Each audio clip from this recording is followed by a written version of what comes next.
In the sweltering heat of a Jacksonville summer, a veteran took off with his faithful German shepherd.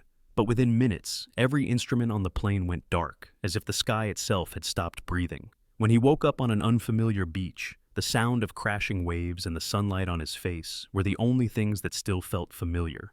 Ranger was stunned, staring toward a bush. There, another man lay unconscious, scratched, exhausted, but still alive. No one knew why the three of them had come here. No map, no signal, no trace of anyone else. And deep underground, there was a secret buried for more than a decade, waiting to be brought to light. Please support us by subscribing to the channel. The Jacksonville summer pressed down with a heavy, simmering heat that made the horizon ripple like liquid glass. David Carter guided Ranger into the small hangar, moving with the slow steadiness of a man who had learned long ago not to rush fate. He was a retired veteran, tall and broad-shouldered, the kind of man whose presence filled a doorway before he even stepped through it. His hair, once a deep chestnut, carried faint streaks of gray at the temples, and his beard, trimmed but still rugged, framed a face carved by weather, years, and quiet battles no uniform could ever record. His eyes were a calm steel blue, the eyes of a man who had seen too much to ever be surprised again, yet still hoped he might be.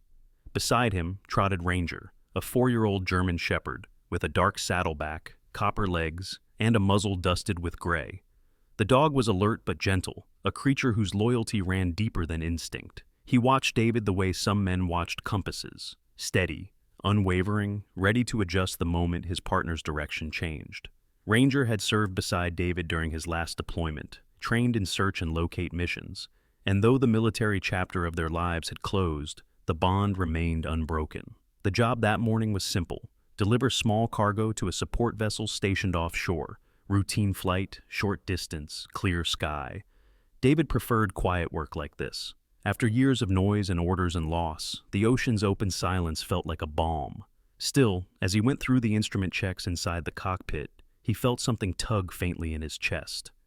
The sort of subtle warning a soldier carries long after he stops wearing the uniform.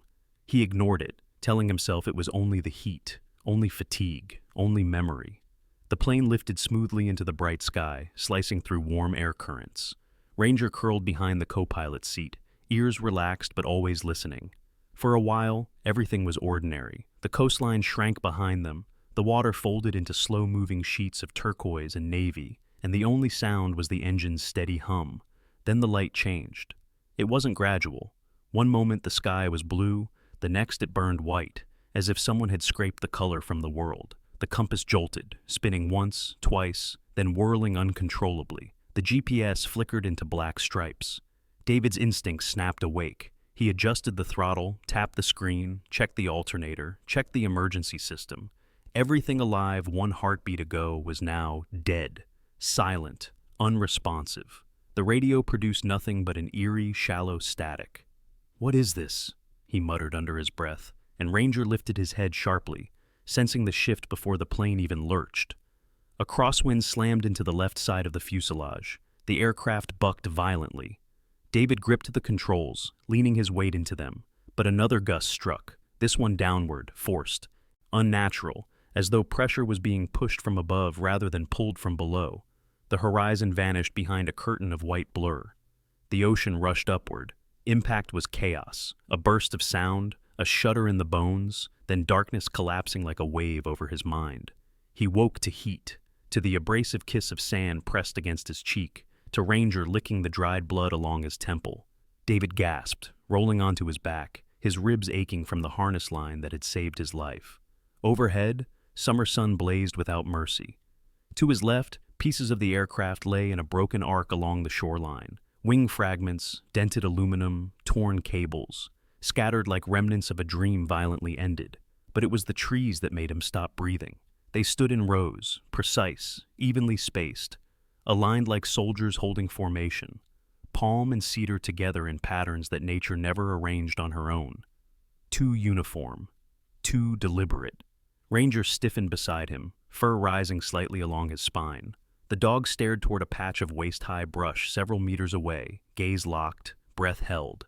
David pushed himself upright, squinting through the glare. Something moved, a collapsed shape, a body. The man lay half-curled, his clothes torn, skin scraped raw from sand and impact. He looked mid-40s, lean and tall, with sunburnt skin and dark hair matted to his forehead. His beard was patchy, uneven, as if grown during weeks without a mirror. His hands were calloused, his nails chipped, but what struck David most was the exhaustion etched so deeply into the man's features that it seemed older than he was. David knelt beside him and checked for a pulse. Steady.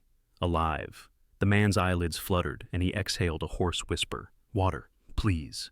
David helped him sit, offering the half-crushed canteen from his pack.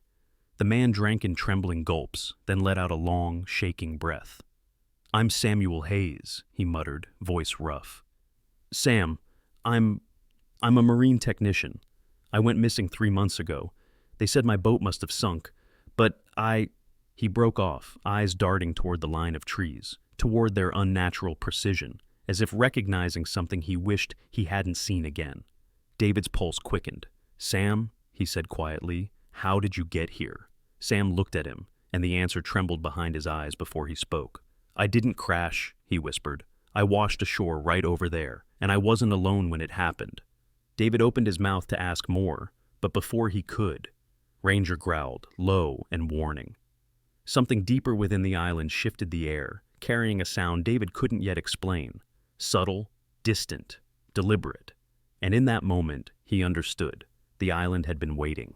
The heat dulled toward a softer, late-afternoon haze as David and Sam moved inland, with Ranger pacing between them, ears flicking at every unfamiliar rustle. The forest swallowed sound in an unnatural way, leaving their footsteps oddly muted. David walked with the steady caution of a man who had survived more ambushes than storms, but beneath that calm exterior, something tugged at his instincts, an unease he couldn't yet name. Sam followed a few steps behind, slower, as though each familiar detail of the island tugged at memories he wished he could forget.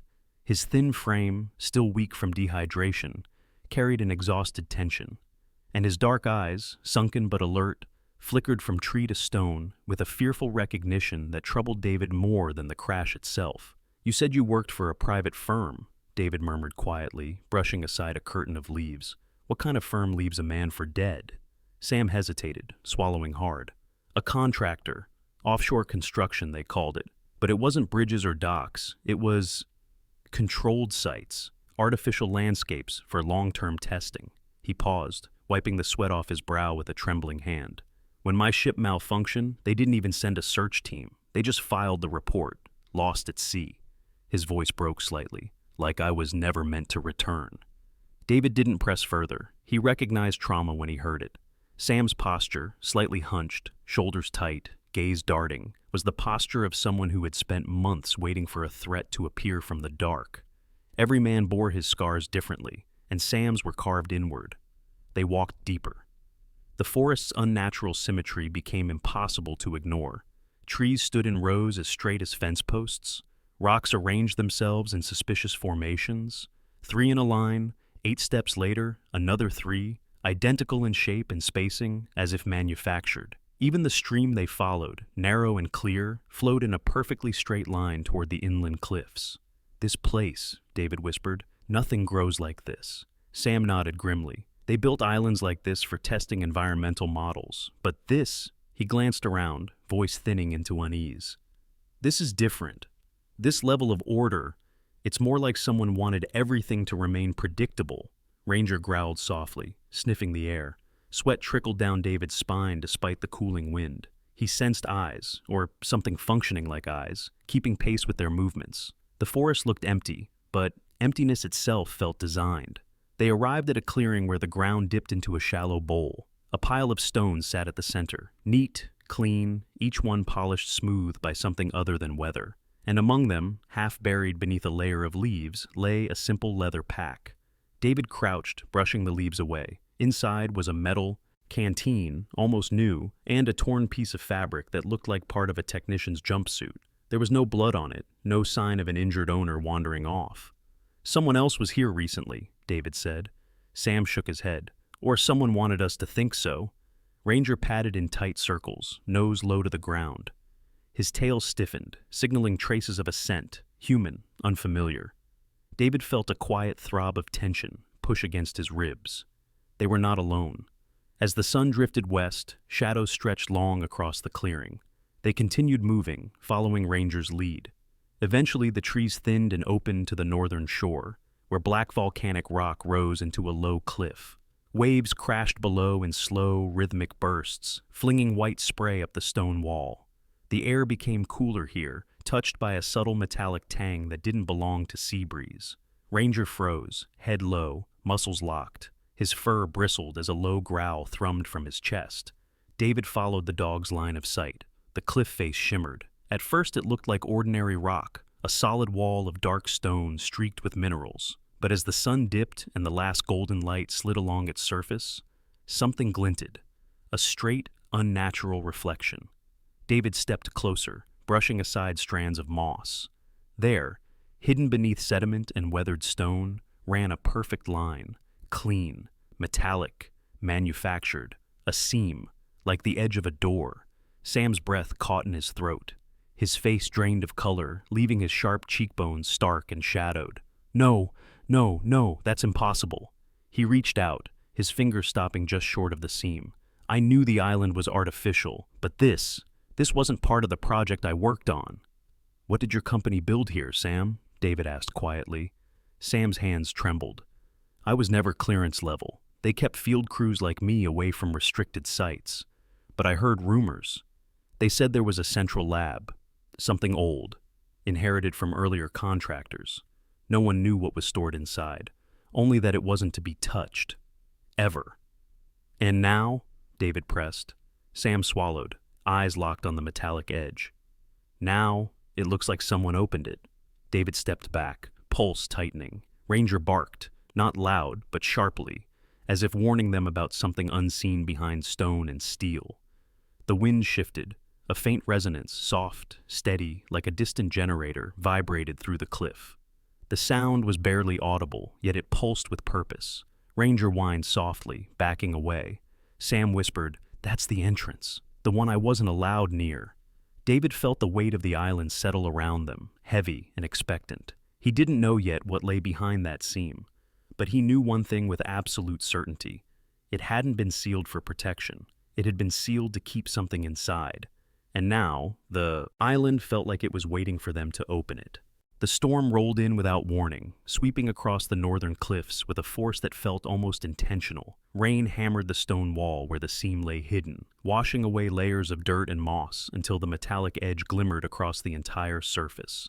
David watched the transformation with a tightening in his chest. The door, no longer a fragment but a full outline, looked like the hull of a ship lodged upright into the cliff, wide enough for a truck and tall enough for a man to walk through without ducking. Ranger paced between him and Sam, nose twitching at the metallic scent rising from the runoff. Sam stood closest to the exposed door, hands trembling not from cold but from recognition. The thin rain plastered his dark hair to his forehead, making the sharp angles of his face stand out. His usually soft-spoken voice dropped to a murmur. "This wasn't part of the surface structures," he said. "Whatever this is, it's older, deeper." David studied Sam's reaction carefully. The man's fear wasn't vague or general. It was the fear of someone remembering something he wasn't supposed to have seen. "You've been near something like this before," David said. Sam hesitated, then nodded. "On a different site. Years ago. I wasn't cleared to enter, but I saw a door shaped like this once. Same proportions, same steel finish. They called it an archive vault." His voice dropped lower. "Most of the crews thought it held old equipment. But some of the supervisors, they treated it like it contained something more." Thunder rumbled above them. The rain softened to a mist. And as if choosing that very moment, Ranger stiffened, tail straightening behind him, low growl vibrating through his ribs. The seam breathed. A faint hiss escaped the line, like air being pulled inward. Then one soft click echoed through the cliff. David stepped back, instinct firing as cleanly as it had on the battlefield. "It's pressure locked," he said, "which means it's operational." "Operational after all this time?" Sam whispered. "God." Working together, they pushed at the heavy edge. The steel shuddered but began to move, sliding inward along unseen rails. It resisted at first, decades of sediment clinging to its surface. But then it gave way, retreating into the stone with a groaning sigh. Ranger barked once, sharply, as stale air rolled out from the darkness beyond. It was old, dry, laced with something metallic and chemical, but it carried a warmth beneath it, like breath, slow and mechanical. The hallway beyond stretched into a narrow steel corridor. The lights overhead flickered softly, as though waking from a long sleep. The walls were smooth and gray, lined with panels that hummed faintly. Despite the years, nothing inside looked abandoned. Dust clung to the corners, footprints non-existent, but the facility felt preserved, like a sealed chamber meant to survive storms, time, and memory. David's boots echoed softly as he stepped inside. Sam followed behind, every movement careful, like he feared touching the walls might trigger some silent alarm. Ranger stayed close to David's leg, ears back but alert, muscles coiled. The deeper they walked, the colder the air became. At one point, they passed a small mechanical arm mounted to the wall, a robotic hinge designed perhaps to move crates or open inner doors. It was motionless, but its metal was spotless, untouched by corrosion. Ahead, a row of emergency lights pulsed dim red, illuminating the steel hallway with a heartbeat rhythm. "What is this place?" Sam breathed, rubbing a hand across his jaw. His fingers shook when he touched the cold metal. "It's too pristine. These systems should be dead. Power cores degrade, batteries fail, but this..." His voice faded into awe and dread. "This feels maintained." That unspoken word hung in the air. By whom? They reached a wide chamber at the end of the hall. The doorway opened into what looked like a security hub. Banks of monitors stretched across the far wall, a long desk lined with keyboards and old-fashioned consoles, all coated in a thin veil of dust. In the center of the room, a heavy metal chair sat bolted to the floor, its design simple, industrial, unmistakably used for observation or interrogation. Ranger sniffed the legs of the chair, then backed away, whining softly. Sam drifted toward the largest monitor, wiping away the dust with the sleeve of his torn shirt. His eyes widened, a slow, fearful widening that seemed to draw the air out of the room. On the screen, half faded but still recognizable, was the emblem of a corporation, a triangular insignia wrapped in a ring, accompanied by a stylized globe and the faint remnants of a slogan. It was the logo of Syntrex Industries, a company once infamous for ecological simulations, data harvesting projects, and covert testing facilities that had been shut down after a scandal rocked national news. Its name had been scrubbed from public archives, but David remembered it well, a story whispered across service barracks and research circles. Sam touched the screen with the back of his fingers, voice cracking. This is the company I worked for," he said. "They denied everything when reporters exposed them. They swore none of the offshore sites survived. But this one," he swallowed, "this one wasn't in any official files." David knelt beside the desk, scanning the labels etched into the metal consoles. If this place stayed hidden through every investigation, it means someone wanted it buried deeper than the rest. Sam nodded slowly. "And they were willing to erase people to keep it that way." Ranger let out a sudden sharp bark, low and urgent. His gaze snapped toward a dark hallway branching off the chamber. Something deeper in the complex shifted again, the same rhythmic pulse they had felt before, stronger now, like the steady inhalation of a machine waking after a long sleep. David rose to his feet, steady but tense. "Whatever kept this place alive," he said quietly, "is still down there." And as the last emergency light flickered above them, they realized they hadn't just uncovered a hidden entrance. They had stepped into something intentionally sealed off from the world, something that was finally ready for visitors. The deeper they moved into the steel corridors, the more the air seemed to tighten around them, heavy with the quiet thrum of hidden machinery. Ranger padded ahead, his paws silent on the metal floor, nose lifted as though following a faint, unfamiliar scent. David walked close behind, one hand grazing the wall to steady himself as the hallway sloped gently downward. Sam trailed last, his breathing uneven, eyes darting constantly toward the flickering lights overhead. Each pulse a reminder that the bunker was not as lifeless as it seemed. They reached a junction marked by faded stenciled letters. Most of the text had worn away over time, but one word was still readable: archive. David pushed open the nearby door, which groaned softly on its hinges despite appearing well-oiled. Inside was a cold, dimly lit storage room lined with dozens of metal shelves. Old binders, sealed crates, and thick plastic cases filled every row like silent witnesses waiting to be remembered. Ranger sniffed along the floor, his tail lowering as though sensing something old and sorrowful lingering in the air. David scanned the labels, fingers brushing over cracked plastic and dusty spines, until a worn leather notebook caught his attention. It did not match the corporate-style binders. No barcode, no typing, no stamped insignia. Instead, the cover was hand-labeled in faded ink. H. Caldwell. Sam stepped closer, squinting. Caldwell, I know that name. My supervisor spoke of him once. Said he vanished right before the new management took over. No one knew where he went. David opened the notebook carefully. The pages were yellowed, edges curled, but the handwriting still sharp, steady, precise. The writing of someone methodical, patient, and deeply burdened. As he flipped through the opening sections, he found diagrams of environmental systems, sketches of artificial root structures, airflow maps, and notes about water purification cycles. Every page bore the mind of an engineer who cared more about balance than profit. Henry Caldwell, if the notebook was honest, had been meticulous, thoughtful, and deeply committed to building something beneficial. David imagined him as a man in his early 60s, white-haired from years rather than age, tall but slightly stooped from bending over machinery. A man with calloused hands, wire-frame glasses, and the gentle patience of someone who had taught younger engineers to respect the systems they built. The kind of man who believed technology should serve humanity, not the other way around. And judging from the notes, he had been kind, someone incapable of turning a blind eye to suffering, even when pressured to do so. As the entries continued, the handwriting shifted, trembling slightly, anger pressing into the strokes.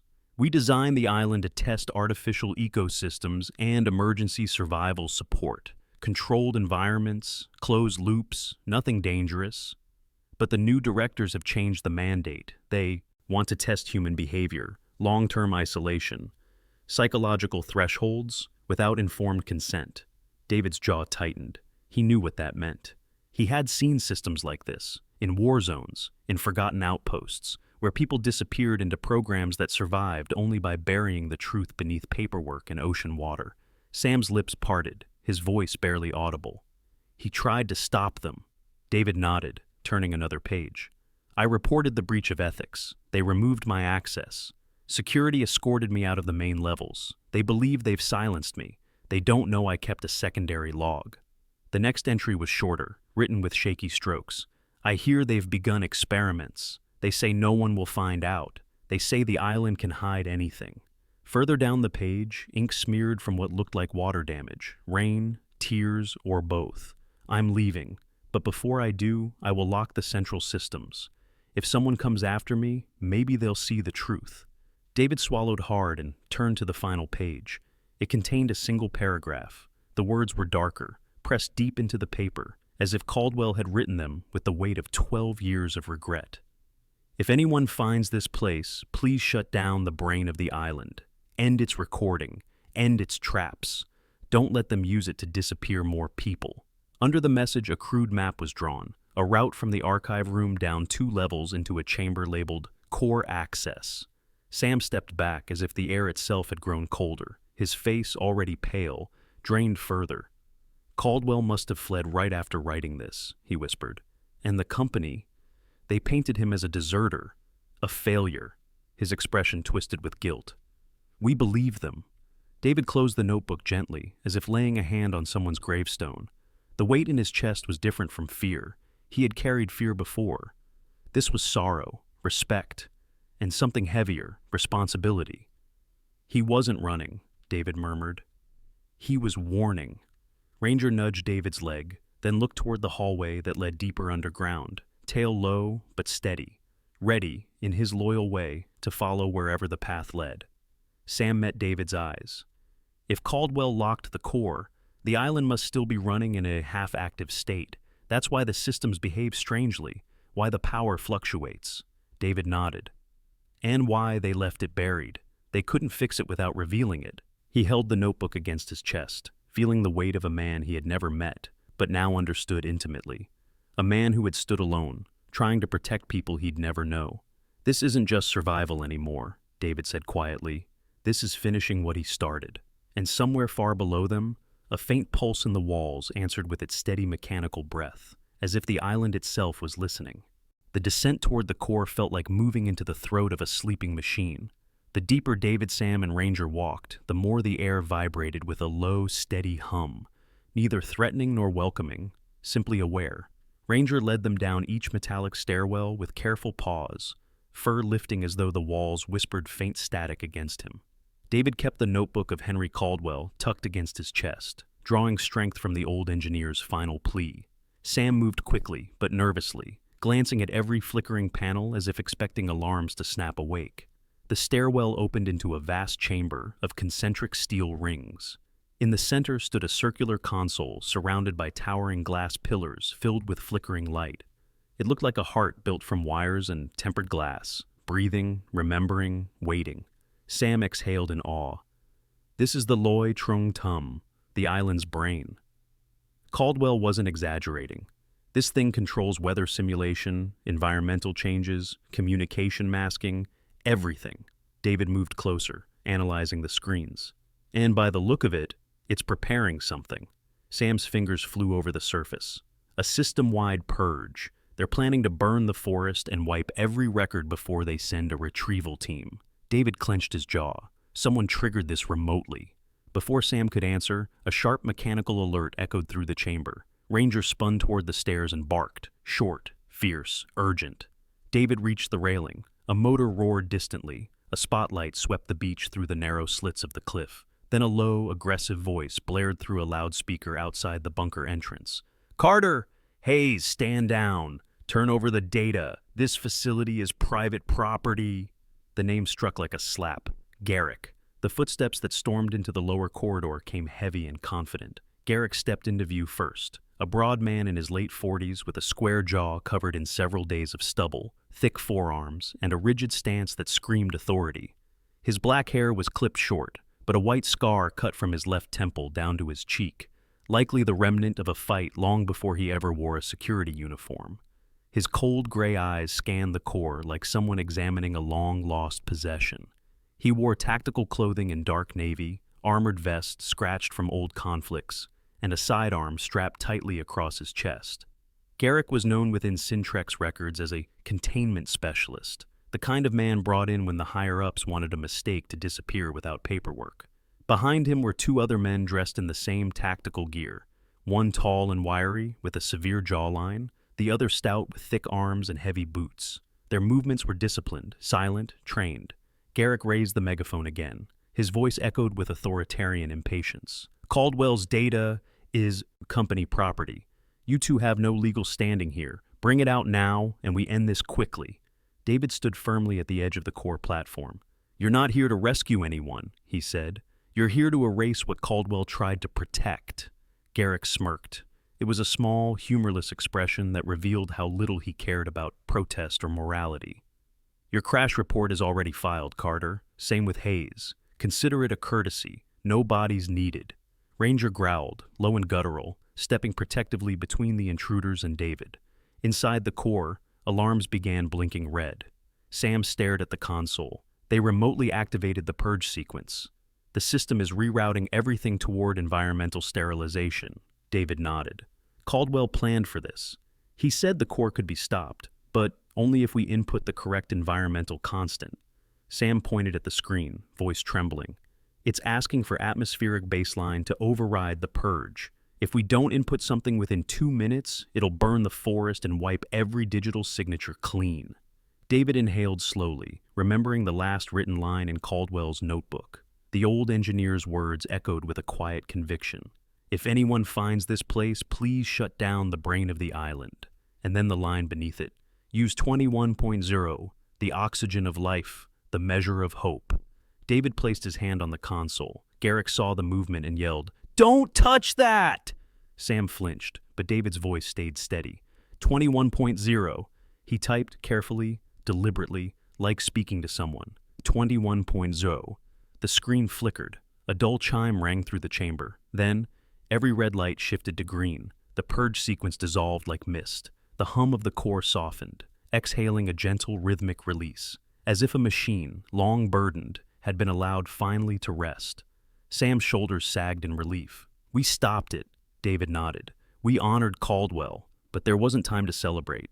Garrick lunged forward, Waj breaking through his professional composure. "You have no idea what you've ruined," he charged, reaching for David with surprising speed. The two men collided, boots scraping on steel. Garrick's strength was brutal and direct, years of training in suppression tactics. But David was faster, his military instincts refined by countless confrontations. He twisted, pivoted, and drove Garrick against the railing. The two guards rushed in, but Ranger sprang with a deep, warrior-like snarl, teeth bared, paws gripping the floor. The men skidded back, startled. Sam grabbed a coil of cable from the floor. "David, hold him!" With a final shove, David forced Garrick onto his knees. Together, he and Sam wrapped the cable around Garrick's arms, securing him tightly. The defeated man glared up, breathing hard, sweat beading along his scar. "You just doomed yourselves," Garrick spat. "The company won't stop." David stared into his cold eyes. "No," he said, "but neither will the truth." And for the first time in 12 years, the island's core belonged not to the shadows, but to the people willing to protect it. The next morning arrived without ceremony. No rescue helicopters slicing the sky, no flashing distress signals answered from the coast. Only the steady rhythm of waves and the heavy quiet of an island finally subdued, as if the core's long mechanical breath had eased into silence. David stood on the shoreline with the sun warming his back. Ranger pressed close against his leg. The dog's dark saddleback glistened faintly from sea spray, and his copper legs were coated in grains of sand. He looked geared yet alert, like a soldier who understood the mission wasn't over until everyone was safely home. Sam knelt beside a collapse of equipment crates the intruders had abandoned. He rummaged through the contents with the practiced hands of a marine technician, quick but careful, fingers steady now that the threat had passed. His thin frame still carried the weight of months spent alone on the island, but a new determination straightened his shoulders. His dark eyes, previously shadowed by fear, held a clarity David hadn't seen before. Sam had been lost, erased by the very company he worked for, but now he moved with the quiet confidence of a man reclaiming his direction. "We can navigate east," Sam said, pulling out a laminated map and tapping the corner. "There's a small emergency noise beacon on the mainland about 20 miles out. If the tide is on our side, we can reach it by evening." David nodded. "And the boat?" Sam gestured toward the half-buried object beside a fallen palm. A small motor skiff, beaten, scratched, paint peeling, but intact. It must have been the one Garrick's men used the day before. David crouched beside it, running his hands along the hull. The engine housing was dented, but the cables beneath looked workable. Several years in the military had taught him how to repair almost anything that floated or flew, and after surviving the island, fixing a damaged motor felt like the simplest task he'd faced yet. He opened the panel, tested the wiring, and began reconnecting pieces while Sam checked the fuel unit. Ranger stayed close, circling the boat with a protective stance, head lowered slightly as he sniffed at shadows, always checking, always watching. An hour passed. The motor coughed once, then sputtered into uneven life. Sam exhaled in relief. "We can make it." David wiped his hands on his jeans and looked toward the forest. The artificial rows of trees swayed under the warm wind, no longer ominous, just quiet, ordered, almost peaceful. Somewhere beneath them, the core rested, its heartbeat dimmed after years of strain. They had given the island its release. They loaded the boat, a few canteens, a cracked first aid kit, a coil of rope, and the battered notebook of Henry Caldwell. The old engineer's handwriting peeked from between the pages, sharp strokes filled with conviction and pain. David lifted the notebook, feeling its weight, the presence of a man who had tried to protect the truth long before anyone else dared. Ranger hopped into the bow and settled proudly at the front, his tail curling around his paws. He lifted his head toward the open ocean as if sensing the path ahead. David climbed in last. Before sitting, he paused and looked back at the shoreline, the cliff, the hidden door, the forest rose standing like a silent farewell. He placed Caldwell's notebook gently on the wooden seat beside him. "Thank you," David whispered. "We brought your truth out. You aren't forgotten." Sam's voice was soft. "He'd be proud, you know. Everything he tried to do, you finished it." David didn't answer immediately. He tightened the fuel line, then drifted his gaze toward the island again. "Maybe, but I think he just wanted someone to listen, someone to care." Sam nodded quietly. David pulled the starter. The motor growled, steadied, then roared. The boat pushed away from the sand, drifting into the slow lift of the tide. Ranger held his stance, staring at the horizon like a seasoned guardian. Sam adjusted their heading, calculating wind and current from muscle memory, built in a life he'd nearly lost. The island shrank behind them as the afternoon sun stretched across the water. No soundtrack accompanied their departure, only wind, waves, and the endless hum of the engine carrying them home. There were no miracles waiting for them, no authorities rushing in to congratulate their survival. It was just three people and one loyal dog carrying a story no one else would believe until they spoke it aloud. A story not meant to frighten the world, but to honor the man who had tried to do what was right. Henry Caldwell's legacy drifted with them across the water, cradled in the sun-warmed air of a summer evening. A reminder that one person's courage, even in isolation, could outlast the machinery of deception. David kept his hands steady on the tiller and his eyes ahead. But in his heart, he carried a promise. This story would be told, and the truth would live far beyond the island that tried to bury it. There are miracles God gives us that don't arrive with thunder or bright signs in the sky. Sometimes they come quietly, like an old notebook found at the right moment, like a door opening when there seemed to be no way out, or like the steady loyalty of a veteran and his faithful dog who never left his side. And sometimes, a miracle is simply the truth finally brought into the light, carried forward by the kindness of someone we never met, but who still touched our lives. In our everyday lives, each of us carries our own kind of island, fears we keep hidden, memories we've never spoken aloud, shadows we assume no one will ever understand. But if this story reminds us of anything, it is this. God always finds a way to place the right people in our path at the right time. Maybe it's a friend, maybe a moment of clarity, maybe an unexpected opportunity, or maybe just a small spark of hope, quietly enough to help us take the next step. If you believe that God still works in quiet ways, even in the middle of our busy days, share this story with someone who might need a little strength. Leave a comment and tell us what you felt. And subscribe to the channel so you don't miss the next journey of hope, courage, and the gentle miracles God still gives. May God bless you, protect you, and bring peace to you and your family.